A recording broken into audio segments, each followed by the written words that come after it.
Shay, my beautiful souls. How are y'all doing? Listen, I'm working on being consistent and I'm proud of me. Okay? I am proud of me.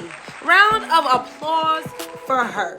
Okay? Listen, I'm gonna set a schedule where we can see each other consistently so you don't have to just be like, oh, she put a video out. I don't know when I'm gonna do it, but I'm gonna do it. Okay, work with me. I said I'm working on being consistent. Okay?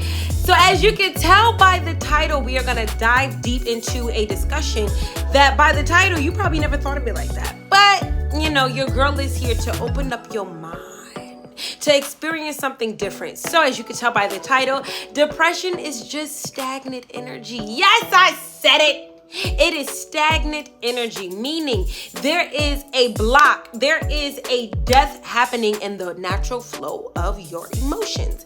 As we know, emotions basically mean energy and motion. That bad boy is flowing, and when you choose to put it on pause, when you choose to halt that thing, when you choose to make it stagnant, we get depression. So come close.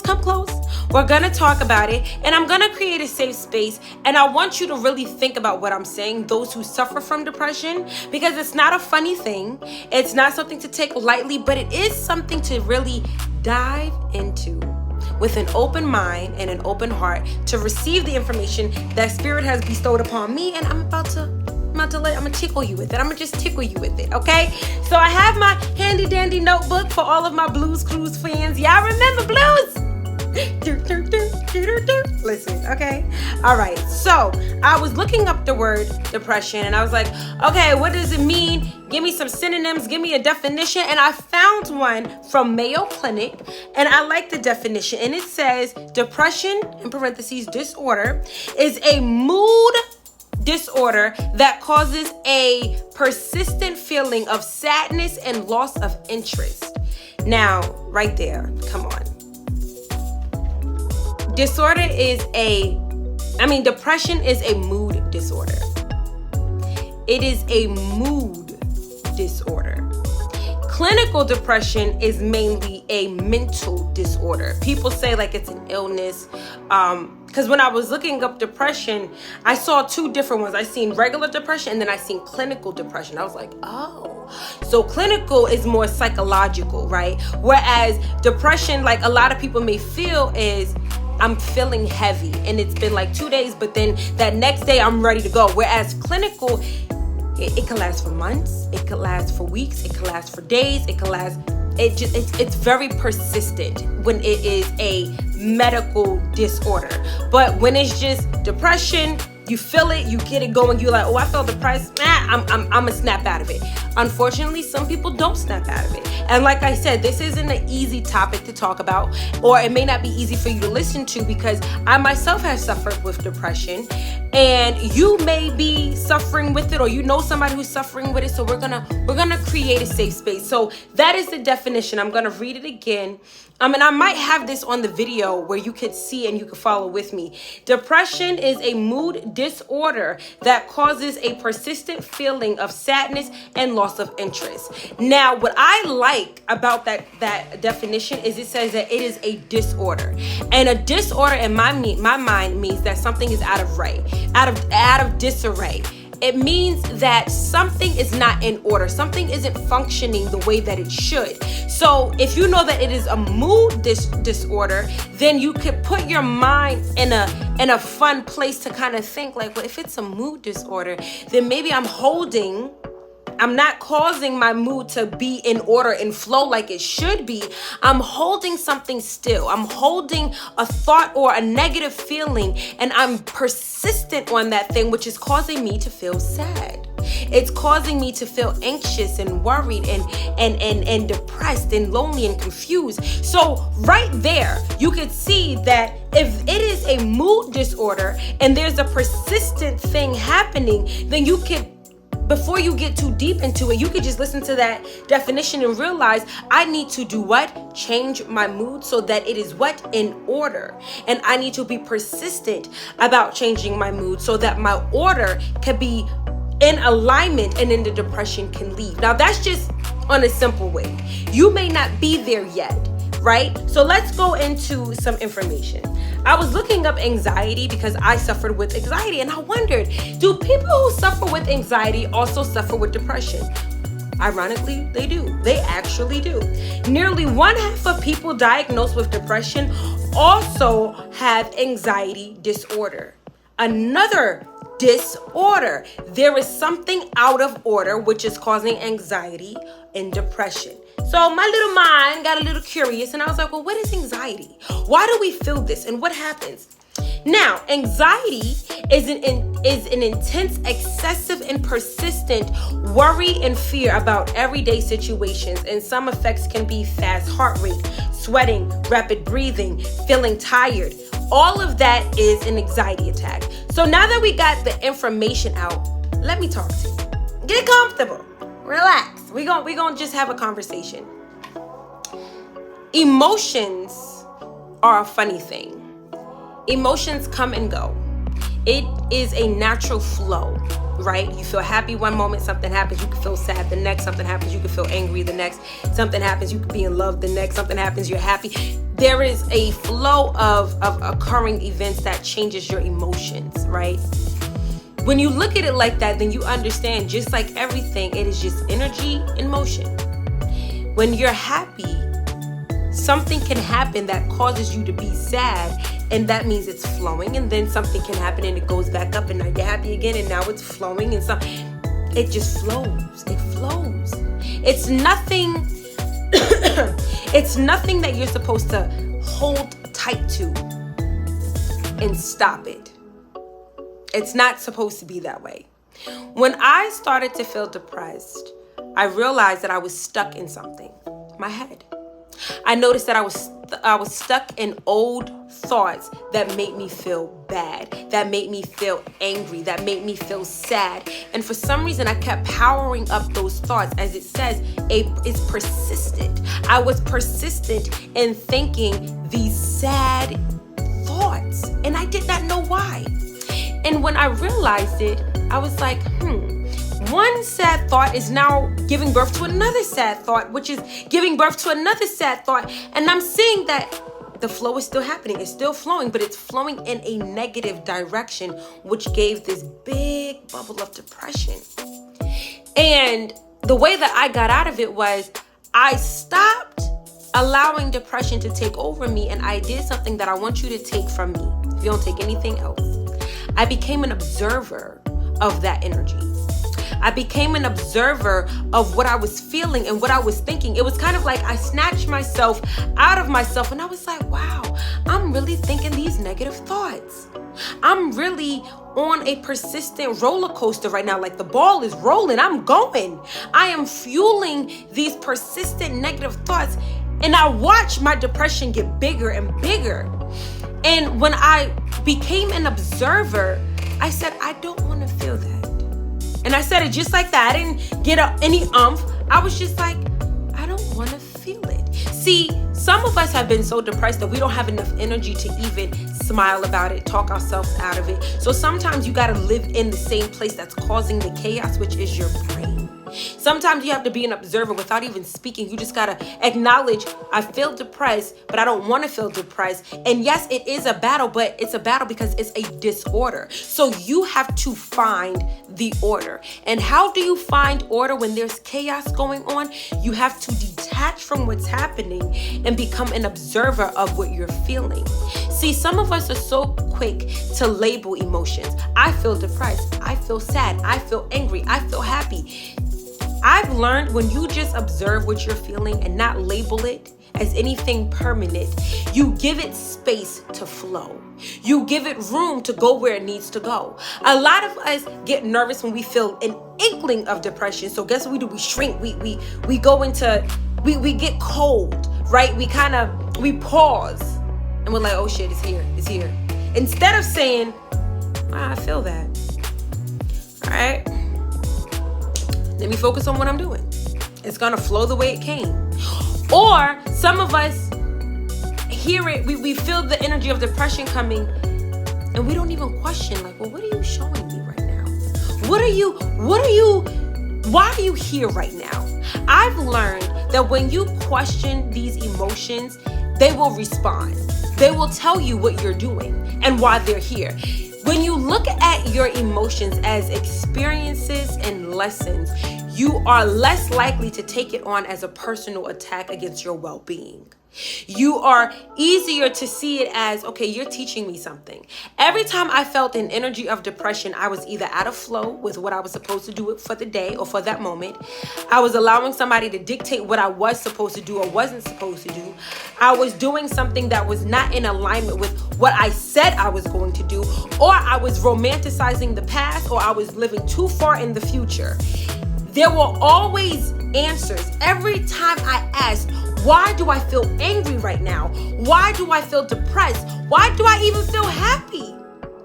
We don't question things. We just throw it on ourselves and then that's it. I feel depressed, so I must be depressed. No, there is disorder somewhere. Find where that disorder is. Don't judge it. Don't attack it, but ask it questions. And guess what will happen? The disorder, the depression will start to whisper, I'm not in alignment. I'm holding on to the past.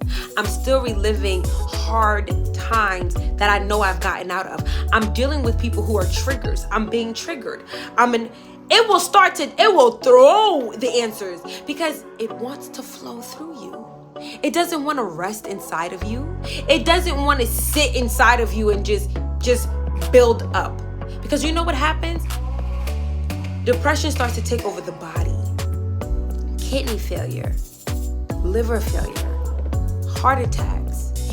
When you hold that energy and you don't allow it to flow, you cause death to happen. Anything that's not constantly going and flowing and in movement or in motion is dead. And when you have death living inside of something that's living, death can spread and it could attack other regions of the body. A lot of people are not depressed. And this is not to say that you're not or you are, but I'm saying a lot of us are not depressed. A lot of us are just in stagnation. And we're not giving space to allow our emotions to flow. We are holding them hostage and they're causing disorder to occur in our body. And now society says you have to label it as depression. Not, I just feel out of whack. Not, I feel interesting. Not, I feel disorder. It's, I'm depressed. And guess what happens when you throw that hard word on? Your mind starts to process. Oh wait, I am depressed. You're right. I think this is really what's happening. And it doesn't find ways to get out of the depression because you've labeled it in a box. You've put it in a box where it's like, well, this is what you are. You are depressed. You know what I say now? When I'm feeling an unpleasant feeling, I say, I'm feeling interesting today. I'm feeling interesting. Why? Because if I know that I'm feeling interesting and I haven't labeled it as anything heavy, that makes me curious. Well, what is this interesting feeling? And then guess what? I followed the source. Oh, I feel the interesting feeling in my heart. Oh, I feel this interesting feeling in my stomach. And then I ask my stomach, what do you need? Oh, we need to breathe. Okay. If I find it in my brain, it's like, oh, we need to stop thinking about things. Okay. And I show myself compassion. I show myself what I need. Sometimes your body's like, I just need to cry. Just need to cry. And you need to give yourself space. See, a lot of people don't want to dive into their depression and understand why they're feeling depressed, because with that comes an influx and a wave of emotions. It comes a wave of acknowledgement, of self-awareness that a lot of people are not prepared for. And a lot of people are not taught how to do. A lot of people are taught how to run, how to hide, how to have fun, how to suppress. But a lot of people are not taught how to focus and see it, how to nurture it, how not to judge it, how to give it space, how to poke at it, how to look at it in your hand and look at it from different aspects. We are so quick because we live in a tangible world that we forget that it's never anything tangible that is the problem. Depression to me is a tangible word. You know how to identify it, you know what it looks like, you know what it feels like. But in the spiritual realm, that doesn't exist. You know what they call stuff like that in the spiritual world? A warfare. They call it disorder. Anything that's not keeping you in high alignment is a disorder or warfare in the spiritual realm. But guess what else they say? It is an experience. And when you hear that something is an experience and you leave it like that, not it is a good experience or a bad experience, just it's an experience. Something happens. You now have space to be curious about what this experience. But because we live in a world where everything has to be labeled, everything has to be identified. When you can't identify something and you can't label it, guess what happens? You can't control it. And if you can't control it, then the world gets chaotic. It's like, oh my gosh, we can't control this. But they can control the word depression because you know what it looks like, you know what it feels like, you know how to identify it. But in the spiritual realm, depression doesn't exist. It's just an experience. And the question is, what did you learn from this experience? What did you learn from the experience that the world calls depression? What did you learn from what the world calls anxiety? What was that experience like? See, I look at it like this. We are all spiritual beings. And we are all here to experience ourselves in the grand scheme of things. And with that comes emotions. With that comes experiences. With that comes lessons. With that comes people, right? And the goal is to not be so harsh when these experiences occur, but ask these experiences, what are you teaching me? A lot of people who are anxious, like me, I've been anxious many, many times, and I have definitely done the work to get out of that, and I'm still getting out of it, is when you start to get anxious, you realize you're going too far. Your head is too many steps ahead of you. You're thinking about everyday life, but in 10 years, tomorrow, in 30 minutes, you're not present, which again is disorder. You're not here. You're rushing too far ahead, and now you can't breathe. Your heart, your body is all over the place. When I was feeling depressed, I noticed I was going too far back. I was thinking about what happened as a child, what happens with my friends, what happened when I was by myself, what happened, just thinking about the past. And that caused me to wake up old emotions that I had in those moments of the past. You see what I'm saying? And when you have a buildup of old, sad emotions, they create a foundation of disorder, which creates a foundation for depression and sadness. We are so powerful that I think that we get stuck in the fact that we're so powerful, we just don't do anything. Some of us are so terrified that we really can be our own therapist, our own doctor, our own healer, our own spiritualist, that it's like, it can't be me. I'm too messed up to really be that powerful. In spirit, it's like, no, you're actually that powerful. But we've come down to this realm where you get an applause, you get assistance, you get acknowledgement when you're in a low vibration versus when you're really feeling happy, people question it. People want to pop your bubble when you're feeling good, but you get all this self-help workbook, all these seminars, all these retreats when you're feeling depressed and sad. They pour into it because that is an energy fuel. You know how much things can happen with depressed energy, with fearful energy, with angry energy. It can fuel so much. Why not flip that and use that fuel to fuel love and happiness? I've never heard of a happy retreat. I've heard of sisters surrender to yourselves. I've heard pain retreats where people who are in pain, they gather and they just help heal. I've heard of healing retreats, but I've never heard of become. Like, you've done the work and now you're here and we want to celebrate with you. And that's when I realized we live in a world where they pour into the dark stuff. You get depressed, they give you a pill. You get depressed, you got to pay all this money out of pocket to go to a therapist. You get depressed, they say go drink some alcohol, go be with your friends, go be outside. Go be outside. Go have a fuck buddy. But when you're feeling good, it's like, well, good for you. You should feel that way. And if you were like me, you wanted that collective energy of people just applauding you. So what happens is, some of us have healed already, and some of us have already done the work. Some of us have beat depression many times, but nobody was there to acknowledge us beating depression. So we fell back into depression because there was no reward for doing the work. There was no applause. It was just, well, you should have. That's what you should do. But when you were feeling heavy, everybody came out the woodworks. Oh, I got a seminar, I got a book. So many self-help books. And that's when you kind of have to look at it like that.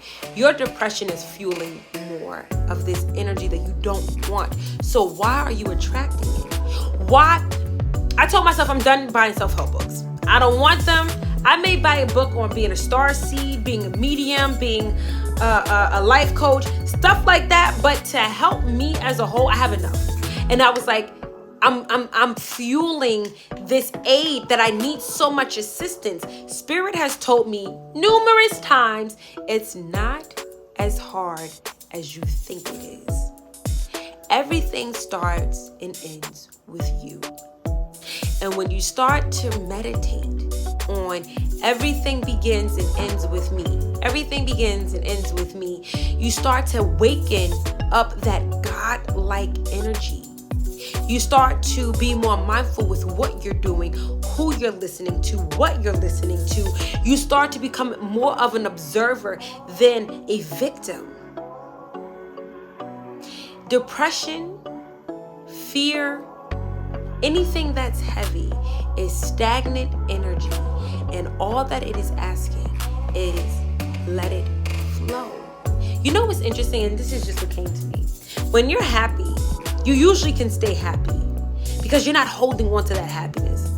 You may say, I want this feeling to last forever, and then something happens, you get sad. But when you just let that thing flow, and you know what it does? It starts to attract more happiness. But once you try to hold on to that happiness, oh shit. Now you're sad. Good things, good energy, high vibrational thoughts come from just flow. Not, oh, it's mine. I gotta hold on to it. I gotta keep it. Now look at me. Look at me. I look crazy. But when I'm like, man, I'm enjoying this. Oh, this was a good time. Oh my God. You know what? Drink food for everybody. Drink whatever. Look how free I look. Look at how free I look. Anxiety and depression, there was a key word and it said persistent, meaning focused, meaning ongoing, meaning I'm giving all of my energy to this. You have to be focused to be depressed. You have to be focused and persistent to have anxiety. Have you ever thought of it like that? Have you ever thought how persistent you have to be to think depressive thoughts? You have to dig back into what happened when you were 6. That's a lot of brain power. When all you can say is, this is teaching me something, and I'm gonna breathe, and I'm gonna allow myself to question, what is it teaching me? Understand that if something isn't flowing, it's stagnant, and if it's stagnant, it's causing death. Everything in us wants to flow. When your blood isn't flowing, what happens? You get blood clots. Same way, when your energy isn't flowing, you get energy blockages. You understand? You can fight your depression, or you can question your depression, hear the answers, and let that thing just flow. Because it doesn't need to be a battle. I'm fighting my depression. Well, baby, that's probably the problem. Put your boxing gloves up and talk to it. It's telling you something. We live in a world where it's like you always gotta fight, always gotta go. Spiritual energy doesn't work that way. It's slow, it's focused, it's intentional. So you over here just throwing your boxing gloves, hitting it with therapies that you know ain't really helping you, because you realize you now have become codependent on the therapy. Because some therapists really, to me, therapy is funny. Because you have some therapists who will actually help you see what you need to see. And then you have some therapists where it's like, I'm just giving you my money. And you have to use the spirit of discernment on what do I need and can you really help assist me? Because a good therapist in my mind is just a reflection. They're going to ask you questions to help you open up your own mind and come up to your own conclusions, right? That's the same thing with depression, with any energy. It is your therapist. It's asking you, or your depression is saying, talk to me. Your depression is you, and you are the therapist, and y'all gotta have a conversation. Now, I'm not saying that everybody can do it on their own. I believe that they can, but some people are so far gone in their depression that they do need assistance. And that's fine. Get it where you can get it, but make sure you're getting it. Let somebody give you the tools to realize, I can get out of my way if I get out of my way. If I stop being so hard on these emotions, if I stop labeling these emotions as heavy labels, depression, anger, fear, everything is teaching you everything that you need to know. These are all experiences. And the lesson is, did you catch it? Because when you catch it, you'll stop saying I am. And instead of saying that, you'll say I'm observing. I am observing. I'm not depressed. I'm observing the energy of depression inside of me because it's teaching me something. So let me go in this direction. I remember yesterday I woke up. I was out. I came home and my refrigerator looked like crap. And a friend of mine was like, Shayla, when was the last time you cleaned your refrigerator? And something in my brain went off. I started to clean and then I got depressed. And I cried. And my friend was like, well, what's going on? And I'm like, I feel sad because I feel like this should never have happened. I was labeling. It should have never. What? Wait. All of that was labeling. And my friend said, do one thing at a time. When you're ready, you'll do it. So I went to sleep. I woke up and I said, I'm ready to do it without labels, without anger, without heavy emotions. I want to flow into doing what I said I want to do and just doing it without any heaviness. And y'all, when I did it from that angle, the energy of flow was so powerful that I was like, now I can do what I want to do and have a good time because I handled something without being so hard on myself, without looking for it to be such a grandiose project. Some of us are making our healing so grand, making our becoming so sexy and so big that when we actually become, we don't even know it because there was no fireworks. But the fireworks is a change of mindset, an open heart. You know what I mean? The spirit of giving and receiving, the flow of love, the energy of trust, the power of letting go. Do you understand what I'm saying? So I want to end this. And as always, I would love for you to engage, like, comment, subscribe, because I feel like this is definitely a conversation where we need to talk about it. And I see some of y'all be liking my video, but I would love for y'all to comment and tell me, what do you think? Do you think depression is stagnant energy, or do you think I'm just thinking lollipops and gumdrops? I would love to hear from you. So don't forget to like and subscribe, and I will get on a schedule of when I will put these videos out. But I do want you to think about it. And until next time, peace.